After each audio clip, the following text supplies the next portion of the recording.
pour toute transformation. Briser ces blocages et oser avancer. Nous avons tous vécu ces moments où nous sentons un frein invisible nous empêchant d'agir, que ce soit la peur du jugement, de l'échec ou même la peur du succès. Ces barrières inconscientes façonnent nos décisions chaque jour. As-tu déjà ressenti cette hésitation avant de faire un choix important? Tu t'es déjà demandé pourquoi tu procrastines sur un projet qui te tient à cœur?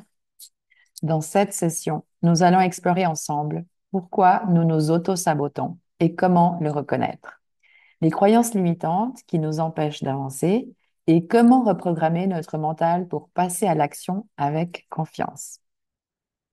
Bienvenue sur ma chaîne Confiance en soi, yoga et bien-être avec Katharina. Pourquoi nous nous auto-sabotons? L'auto-sabotage est un mécanisme inconscient qui vise à nous protéger. Il est souvent lié à des blessures du passé, des peurs profondément ancrées. Exemple concret. Tu veux lancer un projet, mais tu repousses sans cesse en trouvant des excuses. Je ne suis pas encore prête, je manque de temps, il me faut encore une formation de plus, etc. Ce sont des résistances internes et elles ont souvent une origine plus profonde que l'on le pense. Donc, les trois formes d'autosabotage les plus courantes. 1. Procrastination, je ferai ça plus tard.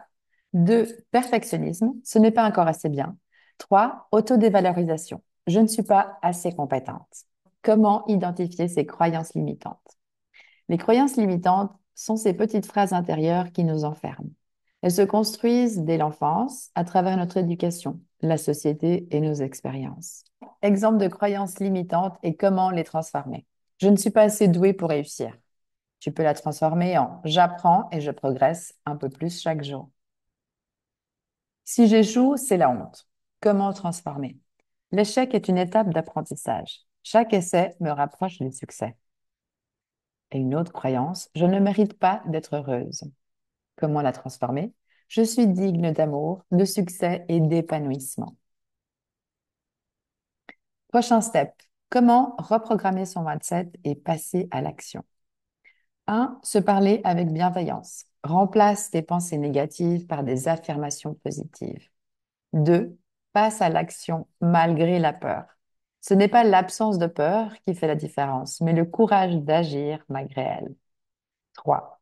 Renforce ta confiance par des petites victoires. Chaque petit pas compte et te rapproche de ton objectif. Je te donne un rituel du mois. Chaque matin, prends 2 minutes devant le miroir et répète cette affirmation. Je suis capable, je mérite et je choisis d'avancer. Dis-le à haute voix. Regarde-toi les yeux dans les yeux et avec conviction, tu verras, ça marche de fou. Et voici un exercice d'introspection du mois. Note 3 peurs ou croyances qui te bloquent actuellement. Ensuite, réécris-les sous une nouvelle perspective positive. Exemple, j'ai peur de ne pas être à la hauteur. Je me fais confiance et j'avance à mon rythme. Conclusion et passage à l'action. Ton défi cette semaine, applique le rituel du miroir chaque matin. 2. Transforme tes croyances limitantes en affirmations positives. 3. Fais une action, même minime, pour avancer malgré la peur. Et surtout, rappelle-toi, tu as tout en toi pour avancer. Chaque pas, aussi petit soit-il, est une victoire sur tes blocages. Dis-moi en commentaire sous cette vidéo, quel blocage te retient le plus en ce moment?